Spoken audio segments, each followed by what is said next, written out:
Nimbus IAS academy के online platform में आपका स्वागत है दोस्तों। सो एज यू नो कि हम ज्योग्राफी की एनसीईआरटीज को कवर कर रहे हैं under the Aagaz with the NCERT series. So today we will be covering the major domains of the earth chapter. So पहला पार्ट जो है इसका आप लास्ट वीडियो देख सकते हैं, इसकी यूट्यूब पे अपलोडेड है एंड हमने प्लेलिस्ट भी बना दी है आगाज विद द एनसीईआरटीज की। Now this is the second part of the chapter major domains of the earth. So in the last lecture हमने अभी तक जो कवर किया है that is basic introduction. We have covered all about the hydrosphere, lithosphere, biosphere and we have talked about the atmosphere also. So वो सब करने के बाद we started with the lithosphere. Lithosphere को हमने बहुत ही डिटेल में देखा, जो कि चैप्टर के अकॉर्डिंगली हमने बहुत ही डिटेल में कवर किया, उसके कंसेप्ट कवर किए। Now we were doing in the last chapter we were doing the hydrosphere. Hydrosphere वाला पार्ट में हमने ओशंस को देखा, डिफरेंट ओशंस के बारे में जाना। देन नाउ हम जो है अभी शुरुआत करेंगे that is the movement of the oceans के। ओशन में कौन कौन से मूवमेंट्स होते हैं, किस किस तरीके के मूवमेंट्स पाए जाते हैं। सो बेसिकली ओशन में क्या है, वाटर है, उसमें क्या हो रही है, मूवमेंट हो रही है। तो अब किस तरीके की किन किन प्रकार की डिफरेंट टाइप्स ऑफ मूवमेंट्स हो रही हैं उसके बारे में जानते हैं। So as you can see कि there are three chief movements, तीन मेजर टाइप्स की मूवमेंट्स है जो ओशन में होती है, ओशन में पाई जाती हैं। सो जैसे कि टाइड्स हो गया, आपने वेव्स सुना होगा। सो ये सारी क्या है, ये मूवमेंट्स हो रही हैं उसके अंदर। So starting with the tide, ठीक है। इसके अलावा करंट अगर आपने सुना है, मेरे ख्याल से जो बिगिनर्स है उन्होंने तो नहीं सुना होगा ओशन करंट्स क्या होते हैं, बस टाइड सुना होगा, वेव सुना होगा। तो ओशन करंट्स क्या है उसके बारे में भी हम जानेंगे। सो टाइड्स से शुरुआत करते हैं। सो टाइड्स होती क्या है बेसिकली। सो आपको पता हो कि दिन में ऐसे चार वक्त में ऐसा होता है, चार टाइम में ऐसा पाया जाता है कि कोस्टल एरियाज जो होते हैं, कोस्टल पार्ट्स में जो होते हैं, उन चार में से दो टाइम तो ऐसा होता है कि जो वाटर का लेवल है जो हाई हो जाता है। उससे क्या है, बहाव जो ऐसे एक बहुत बड़ी सी वेव आती है दो बार, उसको बोलते हैं हाई टाइड। चार में से दो बार जब हाई वेव आती है, जब हाइट वाली वेव आती है, तो उसको हम बोलते हैं हाई टाइड। देन दो बार ऐसा होता है कि जब जो पानी जो है अपने आप को रिसेट बैक करने लग जाता है, जो कोस्टल लाइन है वो पीछे को खिसकने लगने जाती है, ठीक है। पानी का जो है बहाव जो है कोस्टल लाइन में जो पीछे कम हो जाता है, सो वो भी दो बार होता है। So that is the low tide, जब पानी का लेवल जो है कम होने लग जाता है। अब वो ऐसा होता क्यों है बेसिकली, उसके बारे में जानते हैं कि क्या रीजंस हैं कि पानी का बहाव इंक्रीज हुआ, पानी का बहाव कम हुआ। अब ये जरूरी नहीं है कि ऐसा जो है ये चार दफा ही होगा, कुछ एरियाज में और भी बहुत सारे फैक्टर्स होते हैं जिस करके ये फ्रीक्वेंसी जो है ये ज्यादा या कम हो सकती है, ठीक है। But we will generally talk about the diurnal, ठीक है, diurnal tides. So basically we will talk about the semi diurnal tides. अब अभी आपको पता लग जाएगा कि डायूरेनल क्या होता है। So anyways, the periodical rise and fall of the sea level once or twice, ठीक है, mainly due to the attraction of the sun and the moon is called the tide. अब ये तो आपको मैंने डेफिनेशन बताई टाइड की कि सन और मून का भी इसमें रोल होता है for causing the rise and the fall of the sea level. अब वो सेकंड हमने जो यहाँ पे वर्ड्स देख रहे हो आप, डाईयूरनल। डाईयूरनल क्या होता है, वंस इन ए डे होता है। जैसे मैंने बोला कि चार दफा होता है, चार दफा मतलब कि दो बारी तो लेवल राइज होता है, दो बारी कम होता है। डायूरेनल का मतलब एक बारी लेवल राइज होगा और एक बार लेवल कम होगा। सेमी डायूरेनल का मतलब होता है कि दिन में दो बारी लेवल राइज होगा और दो बारी कम होगा, ठीक है। सो बेसिकली ट्वाइस, एक दिन में दो बारी ऐसा फिनोमिना जो है देखा जाता है, टाइड्स का फिनोमिना देखा जाता है। अब सेकंड थिंग इज कि अब यहाँ पे मून और सन का क्या रोल है। तो मून और सन की ग्रेविटेशन का क्या रोल है, जो ग्रेविटेशनल फोर्स है उसका क्या रोल है, उसी के बारे में हम जानते हैं।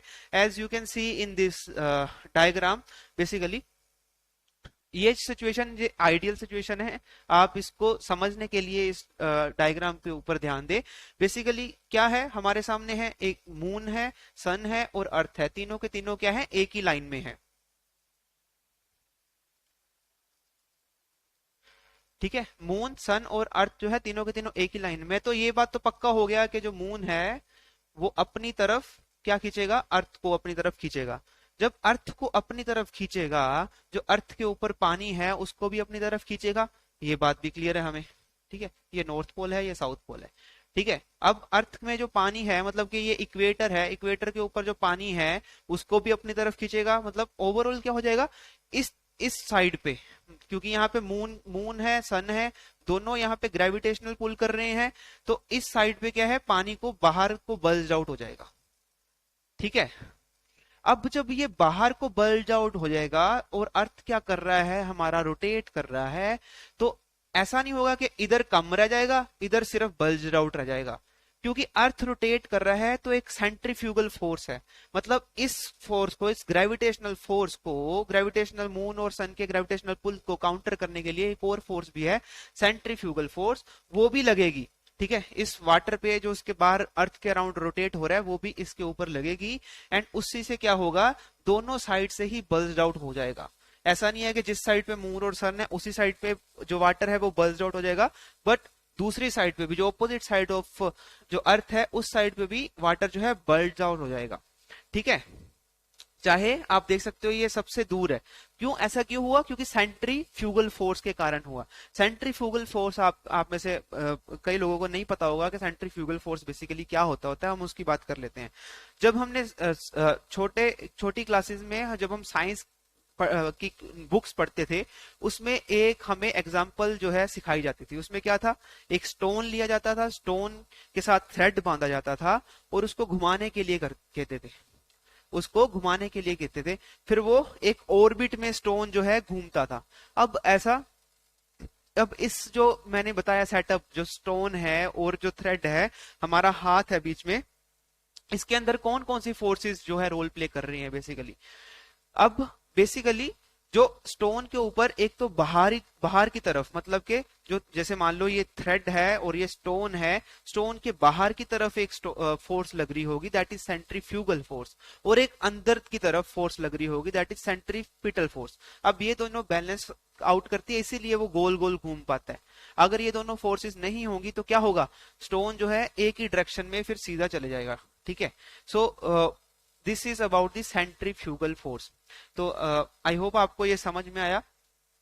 सो इसकी वजह से इस सेंट्रीफ्यूगल फोर्स और जो ये मून और सन की जो ग्रेविटेशनल पुल है, इन दोनों को इक्विलिब्रियम अटेन करने के लिए जो है, दोनों साइड पे जो ओशन का वाटर है जो वो राइज होता है। ठीक है।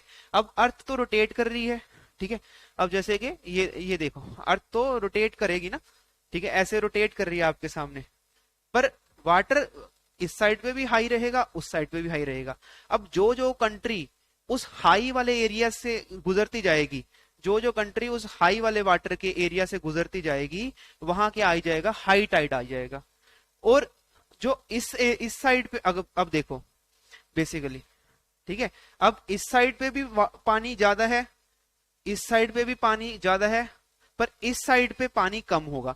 और जो कंट्री इस वाले एरिया से, मतलब इस एरिया से और इसके बैक साइड वाले एरिया से गुजरेगी, वहां पे क्या होगा, जो पानी का बहाव है वो कम होगा, वहां पे लो टाइड होगा। अब मैं फिर से समझाऊंगा इस चीज को कि देखो, ये है आपके सामने अर्थ है, ठीक है, इस तरीके से रोटेट करती है, इसमें कोई दिक्कत नहीं होनी चाहिए आपको। इधर वाली साइड में क्या है, सन है और मून है। सन और मून ने ग्रेविटेशनल फोर्स लगाई, उसकी वजह से जो ये आपको ब्लू कलर का पानी दिख रहा है वो बाहर को जो है बल्ज्ड आउट हो रहा है। ठीक है, बाहर को इसको अपनी तरफ पानी को खींचा जा रहा है।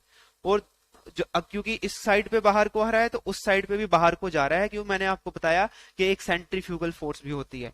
अब इन दोनों फोर्सेस के कारण जो है पानी क्या है, एक साइड पे ज्यादा आ गया। अब जो कंट्री इस साइड से गुजरेगी, मतलब देखो ये अफ्रीका भी यहाँ पे है, अफ्रीका जब ऐसे गुजरेगा इस ज्यादा पानी वाली साइड से, तो अफ्रीका के जो कोस्ट लाइन पे क्या आ जाएगा, हाई टाइड आ जाएगा। और इसके साथ साथ और कहाँ पे जो है हाई टाइड होगा, जो अफ्रीका के बिल्कुल ऑपोजिट वाली कंट्री होगी। अफ्रीका के बिल्कुल ऑपोजिट था नॉर्थ अमेरिका, अब नॉर्थ अमेरिका के कोस्ट में भी क्या होगा, हाई टाइड होगा। ठीक है, this is how this happens. ठीक है। सो दो साइड्स पे एक ही टाइम पे जो है हाई टाइड होता है। और लो टाइड कहाँ पे होगा, अब यहाँ पे तो पानी ज्यादा है और उस साइड भी पानी ज्यादा है, क्योंकि हमारे अर्थ के ऊपर इवन पानी है, तो यहाँ पे ज्यादा है, यहाँ पे ज्यादा है, तो कहीं तो कम होना पड़ेगा ना। तो इस साइड पे और इसकी बैक साइड पे जो होगा वो पानी कम होगा, और जहां पे पानी कम होगा वहां की कोस्ट लाइन पे क्या होगा, लो टाइड होगा। ये फर्क होता है basically between the high tide and the low tide. अब ऐसा होता क्यों है बेसिकली, दो दो दफा ऐसा क्यों हुआ? ऐसा क्यों हुआ कि यहाँ पे जो है दो दफा क्यों? क्योंकि हमारे जो है जो हमारा मून जो है, जो हमारा अर्थ जो है, अब जैसे ये देखो अर्थ है इस साइड, दो बारी ऐसा क्यों हुआ? एक बारी तो मान लो कि ये अफ्रीका यहाँ पे आया, ठीक है, यहाँ पे भी इसके हाई टाइड आ गया, घूमता घूमता जब इस साइड पे आएगा, क्योंकि उधर पानी ज्यादा रहेगा, फिर दोबारा से हाई टाइड आएगा ना उसकी कोस्ट लाइंस पे, तो इसलिए दो बारी आता है हर हर जो जगह पे, इसलिए दो बारी हाई टाइड आता है और दो बारी लो, क्योंकि दो बारी उसको लो वाले फेज से और लो हाई वाले फेज से गुजरना पड़ता है। आई होप आप अंडरस्टैंड कर रहे हो, ठीक है, इस चीज को जो मैं आपको समझाना चाहता हूँ with this glow. So this was about the tides के हाई टाइड क्यों हुआ, लो टाइड क्यों हुआ। अब ये तो मैंने बोला कि एक आइडियल सिचुएशन है जिस केस में मून और सन जो है एक ही डायरेक्शन में है और इसको पानी को खींच रहे हैं, अपनी तरफ खींच रहे हैं, और एक साइड पे तो अर्थ के यहाँ पे भी पानी ज्यादा आ गया और उस साइड पे भी पानी ज्यादा हो गया, और जो आपके स्क्रीन के ऊपर वाली साइड का अर्थ है और इसके पीछे वाली साइड का अर्थ है, वहां पे पानी कम हो गया। ये तो चलो एक सिचुएशन हुई। अब बेसिकली इन दोनों में से किसकी फोर्स ऑफ ग्रेविटेशन ज्यादा होगी? ठीक है, नेक्स्ट क्वेश्चन हमारा ये राइज होता है कि इन दोनों में से किसकी फोर्स ऑफ ग्रेविटेशन ज्यादा होगी, कौन अपनी ज्यादा ताकत से खींच पाता है पानी को। क्योंकि मून हमारे जो जो मून है, जो हमारा सैटेलाइट है, सेलेस्टियल बॉडी है, वो हमारे अर्थ के करीब है, इसलिए इसकी ग्रेविटेशनल पुल जो है वो ज्यादा होगी एज कंपेयर टू सन। मतलब इसका जो टाइड्स क्रिएट करने में इन्फ्लुएंस जो है वो ज्यादा रहेगा एज कंपेयर टू सन। ठीक है, तो ये याद रखना है। अब ऐसा तो है नहीं है कि हमेशा एक ही लाइन में रहेगा। अब जो है इसकी स्थिति जो है, मून कभी मान लो कि स्क्रीन जैसे मेरा फेस है स्क्रीन की तरफ है, मान लो कि इस तरीके से भी हो सकता है कि अर्थ के आगे हो मून और सन उसी साइड पे हो। उस केस में कैसा सिनेरियो रहेगा, उस केस में कैसी टाइड्स बनेगी, हमने वो भी देखना है। तो बेसिकली फिर उस केस में क्या होगा, उस केस में जो फोर्स है, जो मून की पानी को खींचने की क्षमता है, वो बदल जाएगी। क्यों? क्योंकि सन भी तो एक फोर्स क्रिएट कर रहा है, कम हो जाएगी, यहाँ आप ऐसा कह सकते हो। अब ऐसा कौन से सिचुएशंस है, हम उसकी उसकी तरफ ध्यान देते हैं। आई होप आपको ये समझ में आ गया हो मून का और सन का जो क्या रोल है टाइड्स क्रिएट करने में। So factors controlling the magnitude of the tide. अब कौन कौन से फैक्टर्स हैं जो रिस्पॉन्सिबल हैं टाइड को क्रिएट करने में, वो जानते हैं। सबसे पहले तो जैसे कि हमने देखा movement of moon in relation to the earth. अब मून जो है सबसे इंपॉर्टेंट, सबसे सन से भी ज्यादा इंपॉर्टेंट है टाइड क्रिएट करने में मून, क्योंकि हमारे अर्थ के पास है। Changes in the position of sun and the moon, जब मैंने दूसरी बात आपको बताई, अभी दूसरी बात क्या बताई थी, अब ऐसा तो है नहीं कि सन और मून जो है एक ही डायरेक्शन में रहेंगे, अब वो चेंज भी करते रहेंगे अपनी जो स्थिति है। अब उस केस में भी जो टाइड्स की जो लेंथ है, हाइट है, उस पर फर्क पड़ेगा। अब वो भी देखेंगे कि कैसे फर्क पड़ता है। ये दूसरा फैक्टर हो गया जो नेचर और and magnitude of the tide पे फर्क डालता है। ठीक है, third factor uneven distribution of water over the globe. अब कहते हैं कि जो वाटर है वो अनइवनली ही डिस्ट्रीब्यूटेड है ग्लोब पे, वो भी रीजन रहता है टाइड्स की हाइट को, जो मैग्नीट्यूड है उसके फर्क डालने का। ठीक है, अब वो कोस्टल लाइन जो जो ग्लोब है, जैसा जो किसी कॉन्टिनेंट के कोस्ट लाइंस है, उसके ऊपर भी टाइड्स का बहुत डिपेंड करता है। ठीक है, अब ये तो है थर्ड रीजन कि अनइवन डिस्ट्रीब्यूशन ऑफ वाटर, हर जगह एक समान वाटर नहीं है, इसलिए वहां पे भी फर्क पड़ेगा। ठीक है, जहां पे ज्यादा वाटर होगा वहां पे ऑब्वियसली टाइड्स का मैग्नीट्यूड है वो ज्यादा होगा। Now fourth reason is irregularities in the configuration of the ocean. अब कहते हैं कि ओशन की कॉन्फ़िगरेशन, मतलब ओशन कैसा है, हर जगह ओशन जो है अलग अलग है, उसकी कॉन्फ़िगरेशन जो है अलग अलग है। ठीक है, अब कॉन्फ़िगरेशन होता है उसके फीचर्स, उसके करेक्टर, ओशन के करेक्टर्स अलग अलग है। जैसे कि इसकी एग्जांपल्स भी दी गई हैं, जैसे tidal bulge on the wide continental shelfs have the greater height. अब कॉन्टिनेंटल शेल्फ बेसिकली क्या होता है, कॉन्टिनेंटल जैसे मान लो ये एक मान लो कि ये क्या है, कॉन्टिनेंट है। ठीक है,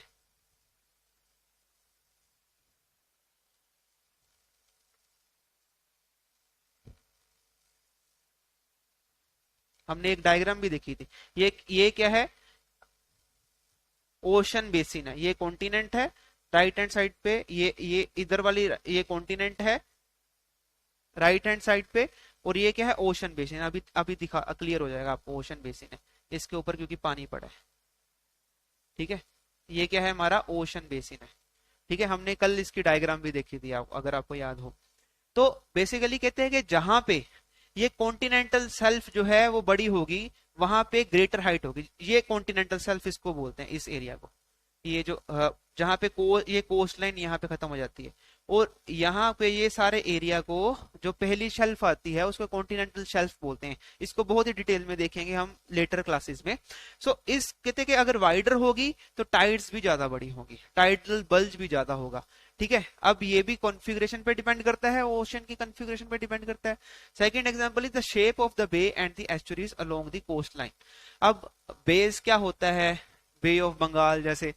अब एस्चुरीज क्या होता है, ये हम पढ़ेंगे। मतलब कि जो आकृतियां अलग अलग बनती हैं एस्चुरीज, एस्चुरीज क्या होता है बेसिकली, हम ये कवर करेंगे लेटर ऑन, एस्चुरीज क्या है, बेस क्या है, ये बाद में लेटर हायर क्लासेस में इसको कवर करते हैं। अब इन दोनों की वजह से भी, बेस और एस्चुरीज की वजह से भी जो है, जो मैग्नीफाई हो जाती है इंटेंसिटी, अलग अलग अलग शेप पे अलग अलग मैग्नीट्यूड हो जाता है। ठीक है, तो ये तो है वेरियस फैक्टर्स, आपको पता होना चाहिए।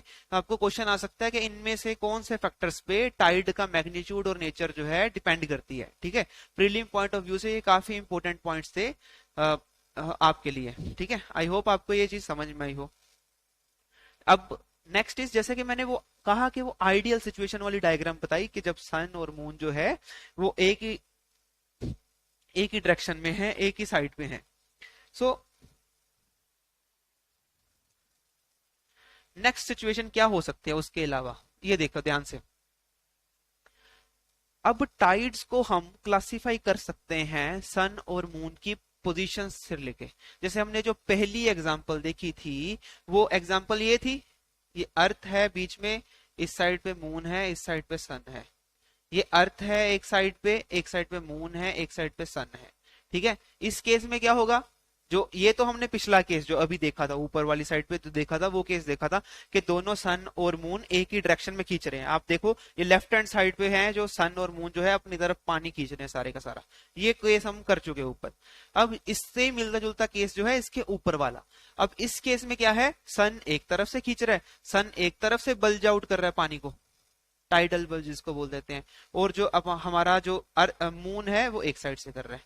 ठीक है, तो दोनों में इस एक ही तरीके की सिचुएशन बन जाती है। दोनों में, दोनों केसेस में जब सन और मून एक ही साइड पे हो उस केस में भी, और जब सन एक साइड पे हो और मून उसके ऑपोजिट साइड पे हो उस केस में भी, तो दोनों में जो है मैग्नीट्यूड बराबर होता है। उसको बोलते हैं स्प्रिंग टाइड। ठीक है, ये फुल मून और न्यू मून वाले दिन होता है, ये याद रखना। स्प्रिंग टाइड फुल मून और न्यू मून वाले दिन होगा। ठीक है, ऑब्वियस सी बात है, ये देखो सन है। ठीक है, सन, और ये सन जो है पूरी रोशनी कहां पे डाल रहा है, मून के ऊपर। मून के ऊपर रोशनी डाल रहा है, इसका मतलब क्या है, फुल मून है। न्यू मून, क्योंकि अर्थ पे अगर कोई देखेगा तो मून को, यहाँ पे इस केस में अगर हम देखें फुल मून की केस में, तो अर्थ को जब कोई देखेगा तो उसको देखेगा चमक रहा है, एक साइड दिखेगी। ठीक है, और एक हेमिस्फीयर दिखेगा मून का, तो वो चमकता दिखेगा, इसलिए हम उसको फुल मून कह देते हैं। अब न्यू मून की केस में क्या होगा, जो एक हेमिस्फीयर है जो चमकेगा, वो कौन सा हेमिस्फीयर, जो अर्थ की तरफ फेस नहीं कर रहा, अर्थ की ऑपोजिट की तरफ फेस कर रहा है। हमें दिखेगा कौन सा, जो ब्लैक आउट डार्क जोन है वो ही दिख पाएगा, हम उसको बोल देते हैं न्यू मून। ठीक है, ये दोनों मून्स हैं। इन दोनों दिनों में क्या होगा, टाइड्स जो है वो सबसे ज्यादा पाई जाती है, इसको बोलते हैं स्प्रिंग टाइड्स। ठीक है, आई होप आपको ये क्लियर है स्प्रिंग टाइड्स क्या होता है। नाउ नेक्स्ट केस इज, अब देखो मून यहाँ, मान लो कि मून यहाँ पे है, सन जो है इस साइड पे आ गया, बाहर की तरफ स्क्रीन में आ गया। ठीक है, या इस एक पर्टिकुलर एंगल पे आ गया, या घूमता घूमता बाहर की तरफ आ गया। ठीक है, या राइट एंगल पे आ गया, या अब धीरे धीरे घूमेगी ना सारी सेलेस्टियल बॉडीज, एंगल्स तो चेंज करेंगी ही करेंगी। ठीक है, अब घूमते घूमते ये सिचुएशन में पहुंच गए हम। ठीक है, अब ये सिचुएशन क्या करती है, अब देखो ये क्या है, अर्थ है, मून जो है अपनी तरफ पानी को खींचेगा,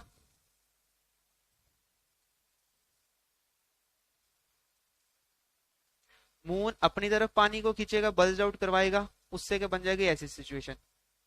ठीक है, ये बल्ज आउट है पूरा, रेड कलर मतलब बल्ज आउट वाला एरिया को सिग्निफाई कर रही है, आप बस ऐसे याद रखना।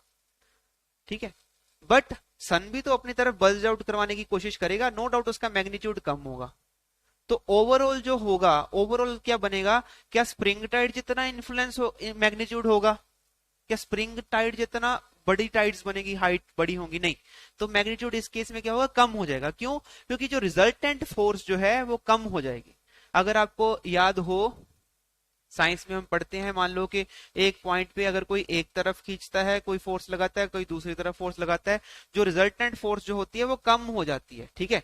और किसकी तरफ होती है? जो ज्यादा ताकतवर होता है, ठीक है। नो डाउट कम जरूर हो जाती है, पर होती किसकी तरफ है? जो ज्यादा ताकतवर होता है। इस केस में कौन ज्यादा ताकतवर है, कौन ज्यादा शक्ति से खींच रहा है वाटर को? मून खींच रहा है। तो ओवरऑल जो हाइट है वो मून जहां पे है वहीं पे रहेगी। बट जो वैसे देखा जाए, सन भी अपनी तरफ खींचने की कोशिश करेगा, बट ओवरऑल मून का ही इंपैक्ट रहेगा, ठीक है। अब ये जो है, इस सिचुएशन को जब ये राइट एंगल बना रहे हैं सन और मून जो है, मून और सन अर्थ के साथ, उसको बोलते हैं नीप टाइड, ठीक है। ये भी दो बारी सिचुएशन आएगी, एक तो जब इस साइड पे होगा सन मून, एक ऊपर जब होगा, ठीक है। इसको बोलते हैं नीप टाइड। अब ये क्या है, फर्स्ट क्वार्टर मून का जब फेज होगा तब होगा, और थर्ड क्वार्टर मून का जब फेज होगा तब होगा। These are the different phases of moon. Moon जो है अलग अलग फेजेस से हम देखते हैं ना, कि कभी चांद छोटा है, बिल्कुल ही नहीं है, फिर थोड़ा सा बड़ा हुआ, तो ऐसे बढ़ता जाता है, देन फिर डिक्रीजिंग ऑर्डर में हो जाता है, क्रिसेंट मून, ये फुल फर्स्ट क्वार्टर मून, ये सारी अलग अलग फेजेस के अकॉर्डिंगली फिर ये टाइड्स भी जो है चेंज होती हैं, ठीक है। अब हमने याद क्या रखना है, स्प्रिंग टाइड मतलब पूरी जब शक्ति से पानी को खींचा जाता है, और जब मैग्नीट्यूड सबसे ज्यादा हाई होता है, चाहे वो लो का हो चाहे वो हाई हो। जब नीप होगा तब रिजल्टेंट कम हो जाएगा, और उस केस में ऐसी सिचुएशन रहेगी, ठीक है। अब इसकी जो है थ्योरी हम देख लेते हैं, नीप टाइड की और स्प्रिंग टाइड की। आई होप आप समझ गए होंगे। Next is spring. स्प्रिंग की बात कर ले, when the sun and the moon and the earth are in the straight line, the height of the tide will be higher. सबसे ज्यादा हाइट किस में होगी? इस केस में होगी। Then these are called spring tide and they occur twice a month, ठीक है। क्यों मंथ में दो बारी क्यों होगा? क्योंकि मून ऐसी सिचुएशन में दो बारी आएगा, ठीक है। एक बारी इस सिचुएशन में, एक बारी इस सिचुएशन में। इस बारी बोला कि दो बार, क्यों? क्योंकि आपको पता है मून का जो ऑर्बिट अराउंड द अर्थ है 27 डेज में, ऑलमोस्ट एक मंथ में कवर करता है। So that is the reason. So twice a month, one on the full moon period and another on the new moon period. So दो बार ही देखा जाता है ये फिनोमिना। सेकंड इज नीप टाइड। नॉर्मली 7 डे के इंटरवल के बाद ऐसी सिचुएशन आ जाती है, ठीक है, हर हफ्ते, क्योंकि ऐसे फेजेस जो है हर हफ्ते आ जाते हैं between the spring tide and the neap tide, ठीक है। जब भी स्प्रिंग टाइड हो गया उसके 7 दिनों बाद ये न्यू टाइड आ जाता है। At this time the sun and the moon are at the right angle to each other and the forces of sun and the moon tend to counteract one another, ठीक है। Obviously मैंने बोला resultant force जो है किसकी side पे होगी? Moon की साइड पे। पर ओवरऑल फोर्स तो कम हो जाएगी ना। स्प्रिंग में सबसे ज्यादा फोर्स लगा रहे होंगे पानी के ऊपर, पर इस केस में मून कम लगा पाएगा, क्योंकि सन भी अपनी तरफ पानी कुछ है वो खींच रहा है। The moon attraction through though more than the twice as stronger as the sun in the diminished by the counteracting force of the sun and the gravitational pull, as we talked about this. Like the spring tide, these tides are also occur twice a month. Obviously twice होंगे, क्यों? क्योंकि उन्होंने क्या बोला कि जब भी spring Tide होगा उसके हफ्ते बाद क्या हो जाएगा? न्यूप टाइड हो जाएगा, ठीक है, क्योंकि हफ्ते बाद जो है वो क्वार्टर वाली स्टेट में पहुंच जाएगा। सो दिस वाज अबाउट टाइड्स, इसके बारे में हमने देखा। दिन में दो बारी क्यों होता है? ऐसी सिचुएशन क्या आती है? क्यों? वैसे बेसिकली अगर हम देखें दिन में वो कहते हैं कि 12 घंटे और 50 मिनट के आसपास ऐसे हाई टाइड वाली सिचुएशन आती है। ऐसा क्यों 50 मिनट? क्यों? क्योंकि अगर अर्थ जो है, अर्थ तो रोटेट कर रहा है, साथ साथ मून भी तो रोटेट कर रहा है, तो मून के रिलेटिवली फिर टाइम भी तो चेंज होगा ना। अगर मून की जो रेवोल्यूशन है अराउंड द अर्थ वो भी चेंज हो रही है ना। अगर अर्थ रोटेट कर रहा है साथ में मून भी रोटेट कर रिवोल्व कर रहा है, ऐसे ये रोटेट कर रहा है, ये रिवोल्व कर रहा है, तो उस सिचुएशन में जो टाइम है वो पूरा एग्जैक्टली 12 घंटे का फर्क नहीं होगा।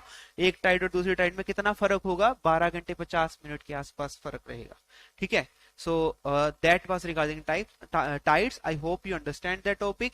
नेक्स्ट जो हम मूवमेंट ऑफ ओशन है, major chief movement of ocean है, that is the ocean current, ठीक है। ओशन करंट्स क्या है? बेसिकली ओशन करंट्स आप ऐसा मान लो कि ओशंस के बीच में रिवर्स बह रही हैं। बस इमेजिन करो कि ओशन के बीच में एक रिवर बह रही है। जैसे मान लो कि ये, अब हमने देखा ना कि जो ओशन होता है उसमें हर जगह पानी एक सार एक बराबर नहीं होता, इरेगुलर अमाउंट ऑफ डिस्ट्रीब्यूशन होती है वाटर की। ठीक है, और उसका एक वजह क्या है? ये ओशन करंट भी एक वजह है कि जो है, जो पानी जो है एक सार इरेगुलर होता है। क्यों? क्योंकि ओशन के अंदर भी बहुत सारी नदियां बह रही हैं। ठीक है, ओशन के अंदर भी बहुत सारी नदियां बह रही हैं और इसके बहुत सारे फैक्टर्स हैं। अलग अलग नदियां बहने के जो ओशन के अंदर ही उसके बहुत सारे फैक्टर्स हैं, वो हम बाद में डिस्कस करेंगे। ठीक है, नर्सिया भी रोल प्ले करता है, विंड भी रोल प्ले करती है, तो मोर ओवर टेम्परेचर डिफरेंस, बहुत सारी चीजें हैं जो रोल प्ले करते हैं इन नदियों को बहाने में। अब बस इस जो ये जो आप देख रहे हैं करंट्स की पिक, इसके ऊपर ध्यान दें। जैसे फॉर एग्जांपल ये अलग अलग करंट्स होते हैं, इनको याद करना होता है हमने for the UPSC point of view. बहुत इंपॉर्टेंट है ये सारे करंट्स याद करना।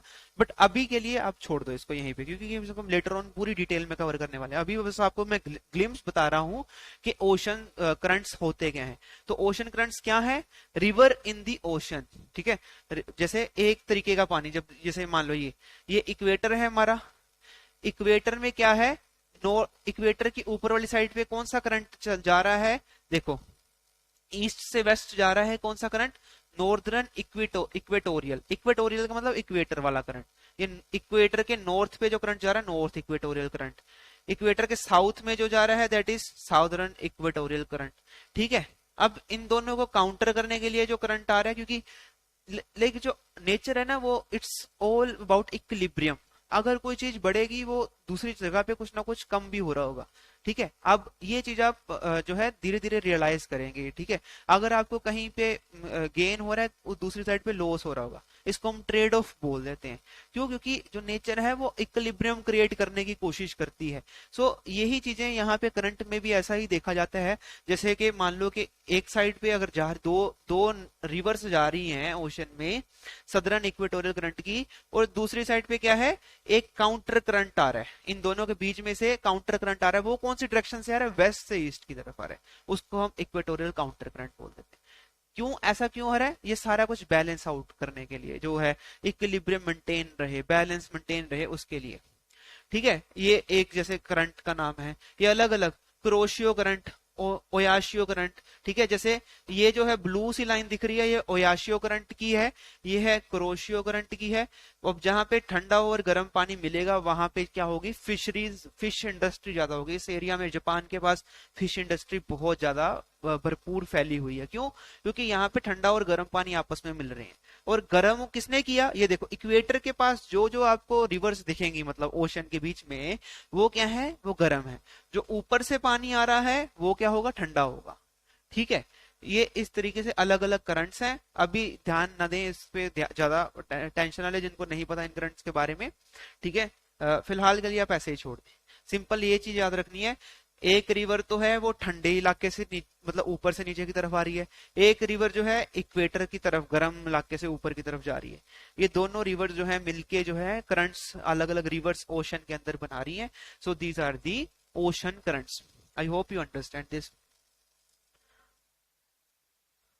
थर्ड जो है हमने मूवमेंट देखा, दैट इज दी वेव। ठीक है, टाइड्स के बारे में सभी ने सुना है, वेव्स के बारे में भी सभी ने सुना है। वेव्स क्या होते हैं? जब जब भी कोई, मान लो कि आप में से कोई गोवा गया है, तो छोटी छोटी लहरें जो है आती रहती हैं। ठीक है, अब वो जो लहरें हैं वो क्यों आई? बेसिकली जो जो समुद्र का पानी है, उसके ऊपर जो हवा बह रही है, हवा अपने साथ पानी को खींच ला रही है आगे को। ठीक है, अब उसी की वजह से जो है वो लहरें लहरें आगे को आती हैं। ठीक है, so waves are mostly caused by the wind. Wind driven waves और for the surface waves are created by the friction between the wind and the surface water as the wind blows across the surface of the ocean or a lake, and the continuous disturbance creates a wave crest. अब इसकी क्या example आप देख सकते हैं? Simply आप क्या करो, अपना टेबल लो, टेबल के ऊपर थोड़ा सा पानी गिरा दो। ध्यान रहे कोई आसपास आपका मोबाइल फोन ना हो, कोई महंगी चीज ना हो। सिंपल खाली टेबल पे आप थोड़ा सा पानी गिरा दो और उसके ऊपर फूंक मारो। जब आप फूंक मारोगे उसके पानी के ऊपर, वो क्या है, पानी आगे को चल पड़ेगा। और वही सिचुएशन सिर्फ सेम ये है, यहाँ पे क्या है, नेचर जो है, हमारा एटमॉस्फेयर है, वो फूंक मार रहा है पानी को कि आगे को बढ़, उस इसी की वजह से क्या है, वेव्स क्रिएट हो जाती हैं। ठीक है, और ये केवल ओशंस में क्रिएट नहीं होती, केवल बीचेस पे क्रिएट नहीं होती, कभी भी लेक में चले जाओ, जैसे सुखना लेक है या किसी भी लेक में जाओगे, अगर हवा बहती है तो जो किनारे होते हैं, शोर होता है, वहां पे जो पानी का जो है वेव्स आती रहती हैं, क्रिएट होती रहती हैं। So this was about the waves, these are the three movements जो कि ओशंस में क्रिएट होती हैं, हमने डिस्कस किया। इसी के साथ हमारा जो है, हमारा हाइड्रोस्फीयर जो है वो कवर हो गया। Now we will talk about the atmosphere.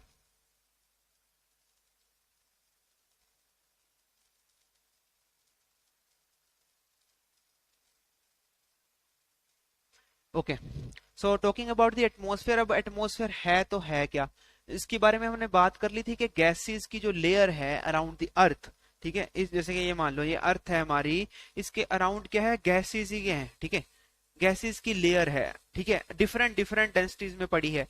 अर्थ के पास किसी डेंसिटी में है, उसके ऊपर किसी डेंसिटी में, अलग अलग डेंसिटी में कम होती जाती है। तो उस सारी एयर की जो इसके सराउंडिंग में जो इन्वेलप है, हम उसको एटमॉस्फेयर बोलते हैं। इसके बारे में हमने कल के लेक्चर में डिस्कस किया था। अब जो ये गैसेस हैं, इसका कंपोजिशन क्या है, कौन ओवरऑल कौन सी मात्रा में गैसेस को पाया जाता है, सबसे ज्यादा मात्रा किसकी है, हमारी नाइट्रोजन की है। 78% जो गैसेस हैं दैट इज नाइट्रोजन।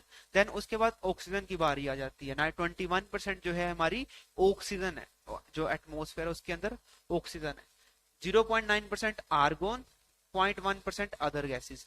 मतलब कार्बन डाइऑक्साइड तो देखो आप, मतलब ना के बराबर है, और बिल्कुल ही नहीं है। कार्बन डाइऑक्साइड की बात करते रहते हैं हम, जब क्लाइमेट चेंज की बात करेंगे कार्बन डाइऑक्साइड की बात करेंगे, क्योंकि ये ग्रीन हाउस गैस है। अब ग्रीन हाउस गैस क्या होता है ये हम आगे देखेंगे। तो ग्रीन हाउस गैस में होते हुए कार्बन डाइऑक्साइड का सिंपल सी आपको बात बता दूं, जितना ज्यादा कार्बन डाइऑक्साइड एटमोस्फेयर में होगा, जितना ज्यादा इसका कंपोजिशन जो है बढ़ेगा, उतना ही ज्यादा जो हीट जो है हमारा अर्थ जो है, जो इंसुलेशन, जो सोलर रेडिएशन को ज्यादा ट्रैप करेगा, और उससे जो हमारे अर्थ का एटमोस्फेयर ज्यादा गर्म हो जाएगा। अर्थ का एटमोस्फेयर ज्यादा गर्म हो जाएगा, उतने ही ग्लेशियर्स को मेल्ट डाउन करेगा, ओवरऑल टेम्परेचर हमारा जो है इंक्रीज हो जाएगा अर्थ का। तो वो सारी दिक्कतें आएंगी। तो carbon dioxide being a green house gas काफी इम्पैक्ट डालती है क्लाइमेट चेंज का। Anyways, so carbon dioxide, methane, water vapor and neon are the some of the other gases with that remaining motion जो है 0.1% बनाते हैं। सो इसका कंपोजिशन आप यहाँ पे ध्यान से देख सकते हैं। जैसे नाइट्रोजन का 78.084%, ठीक है, तो ऑक्सीजन का 20.9, मतलब अप्रोक्सीमेटली 21%। देन रिमेनिंग, जो रिमेनिंग रह गए हैं उसमें से आप ध्यान दें कि कार्बन डाइऑक्साइड जो आर्गन है वो तो 0.9 रह गया, और जो बाकी 0.04 रह गया उसमें से सबसे ज्यादा मात्रा किसकी, कार्बन डाइऑक्साइड की। Then hydrogen, neon, helium, methane, ये सारे, ठीक है। तो अगर कोई डिक्रीजिंग ऑर्डर में डालना हो कि अर्थ में कौन सी गैस सबसे ज्यादा है, उससे कम है, सबसे पहले नाइट्रोजन, फिर ऑक्सीजन, फिर आर्गन, देन कार्बन डाइऑक्साइड, ठीक है। अगर इससे भी आगे कोई दी हुई है देन नियोन, ठीक है। इस जो है डिक्रीजिंग ऑर्डर में आपको डालना है। ये स्टेट एग्जाम में पूछ लिया जाता है, यूपीएससी ऐसे नहीं पूछता, बट स्टिल यूपीएससी क्रोनोलॉजी कभी कभी पूछ लेता है, तो हो सकता है ये पूछा जा सके।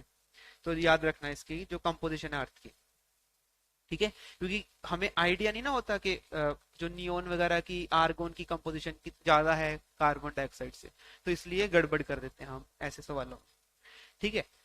ये तो हमने कंपोजिशन देखी कि कैसे कंपोज किया गया है। अब हम डिवीजन देख लेते हैं एटमॉस्फेयर की।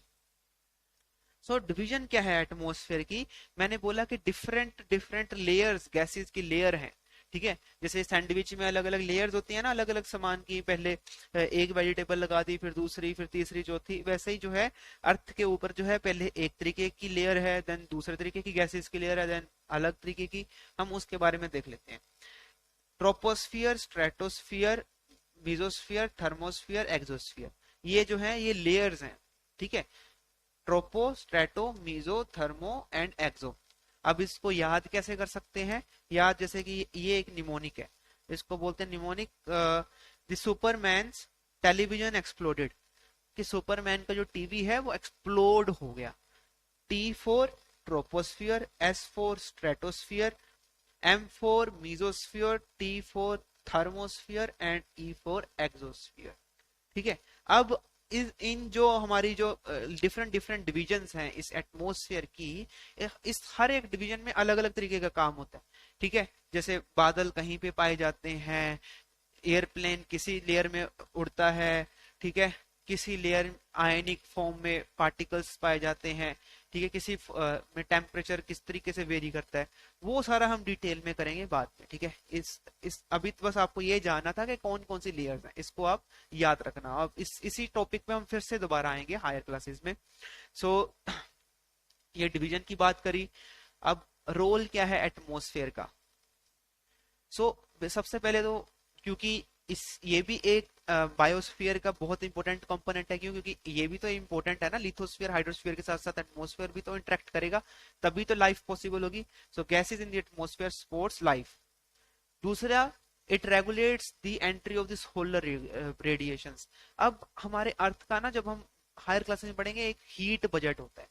हीट बजट के अकॉर्डिंगली क्या होता है, अर्थ में एक अमूमन जो है एक टेम्परेचर जो है एक कांस्टेंट मेंटेन करके रखता है। जैसे हमारे बॉडी का एक टेम्परेचर मेंटेन्ड है ना, वैसे ही जो हमारा अर्थ है उसका भी एक टेम्परेचर मेंटेन्ड टेम्परेचर है। सो उसको मेंटेन करके रखा जाता है उस टेम्परेचर को। वो किस किस तरीके से एटमॉस्फेयर मेंटेन करता है वो, जैसे कि मान लो कि जो अगर उसके अंदर कार्बन डाइऑक्साइड ज्यादा होगा तो उसका टेम्परेचर जो इंक्रीज हो जाएगा। मतलब it all depends upon the atmosphere, उसकी कंपोजिशन में क्या है, कौन सी गैसेस ज्यादा प्रेजेंट है। मिथेन ज्यादा होगा, वो भी एक ग्रीन हाउस गैस है, तो टेम्परेचर इंक्रीज हो जाएगा। और ये तो एक पार्ट हो गया कि ट्रैप कर सकते हैं या नहीं। दूसरा, ये एटमॉस्फेयर की जो अलग अलग लेयर्स हैं हम देखेंगे, यूवी रेज को नहीं आने देती जो हार्मफुल होती हैं। ठीक है। अब देखेंगे कौन से ओजोन का क्या रोल होता है यूवी रेज में। तो यूवी रेज से प्रोटेक्ट करती है, या अलग अलग जो रेज हैं, अलग अलग फ्रीक्वेंसीज की रेज हैं जो हार्मफुल हो सकती है हमारे लिए, उससे हमारे को प्रोटेक्शन प्रोवाइड करती है। तो ये सारा काम किसका, एटमॉस्फेयर का काम है। ठीक है। अब ये तो हमने एटमॉस्फेयर के बारे में देखा, इसका कंपोजिशन देखा। अब क्या है, कुछ फैक्ट्स जो कि इस चैप्टर के अंदर डिस्कस किए गए हैं उसके बारे में देख लेते हैं। इसमें सिर्फ और सिर्फ एनसीईआरटी में इतना लिख के छोड़ दिया कि temperature decrease as we go upward. ये तो हमें भी पता है, जब भी हम शिमला में घूमने जाते हैं वहां पे टेम्परेचर क्या है, कम है।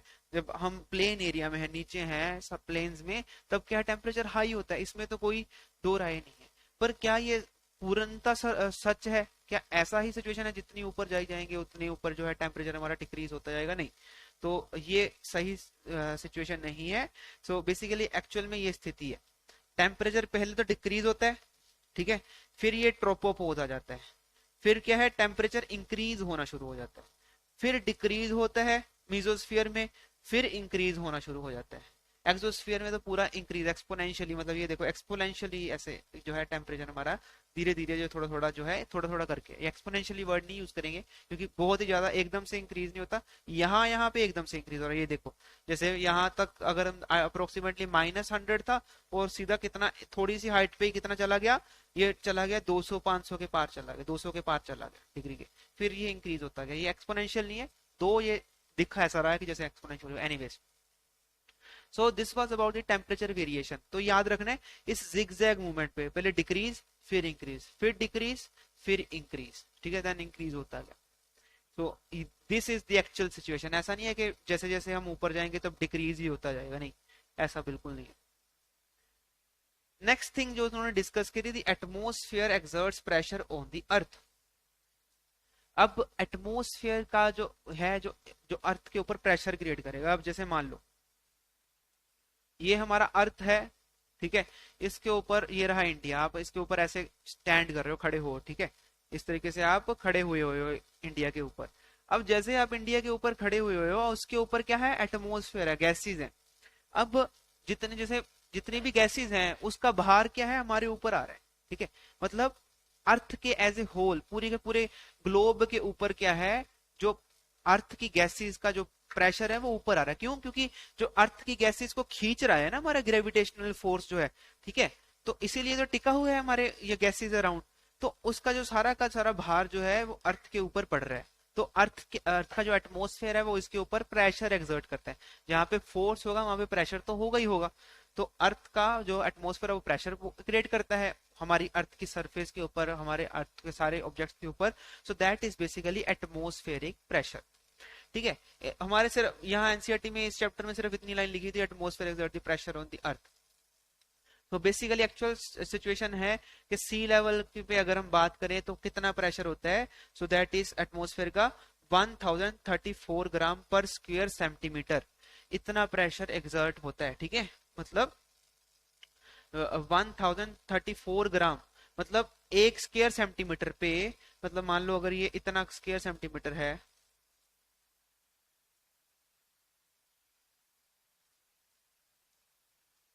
इतना एक स्क्वायर सेंटीमीटर है, ये 1 सेंटीमीटर, ये भी 1 सेंटीमीटर, इसके ऊपर कितना भार क्रिएट हो रहा है, इसके ऊपर अराउंड 1 किलो जो है भार जो है इसके ऊपर आ रहा है।